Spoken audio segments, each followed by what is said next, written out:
గొంతులో కొంచెం నొప్పిగా ఉంది, నీళ్లు తాగనీయలేదు. అన్నం తినేదానికి పునర్జన్మ హాస్పిటల్కి వచ్చానండి.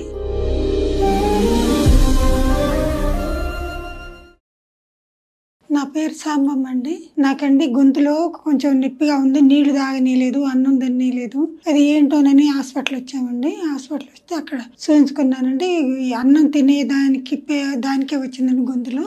నాకు క్యాన్సర్ వచ్చిన తర్వాత కీమో, ఇంకా రేడియేషన్ ఇవన్నీ చూపించుకున్నానండి. మళ్ళీ ఇక్కడికి వచ్చానండి. ఇక్కడ పునర్జన్మ హాస్పిటల్కి వచ్చానండి. పునర్జన్మకు వచ్చిన తర్వాత చాలా బాగుందండి. నాకు ఆ టాబ్లెట్లు రోజు 4 వేసుకున్నాను. పొద్దున్న 4, సాయంత్రం 4. చాలా బాగా ఇచ్చారండి వాళ్ళు. అవి వేసుకున్న తర్వాత నాకు చాలా తగ్గిందండి. చాలా బాగుండానండి. మళ్ళీ చూపించుకోవడానికి వస్తే ఏమీ లేదు, అన్ని తినొచ్చు అని చెప్పారండి. రిపోర్టు నీళ్ళు వచ్చిందండి. రిపోర్ట్ కూడా బాగా చూశారు, బాగా చెప్పారు. అన్నం కూడా ఆకలి అవుతుంది, అన్నం తింటున్నాను, తినేవన్నీ తింటున్నాను. నాకు తగ్గింది కాబట్టి అందరికీ తగ్గుద్దని నేను ఆశిస్తున్నాను, తగ్గాలని. మా పెద్దన్నయ్యకి వచ్చిందండి, తర్వాత మా చెల్లెలకి వచ్చింది, తర్వాత మా అక్కయ్య కూతురికి వచ్చింది, మళ్ళీ నాకు వచ్చింది. పునర్జన్మ మందులు అంటే ఏంటి ఎక్కడైనా అడుగుతున్నారు. చెప్తున్నాం, హైదరాబాద్ దగ్గర ఉందండి, నేను చెప్తాను. మనకు మంచి జరిగినప్పుడు చెప్పాలి కదండి. ఇంకొకళ్ళు కూడా మంచి జరుగుతుంది ఇంకొకళ్ళకి. పునర్జన్మ హాస్పిటల్ చాలా బాగుంది.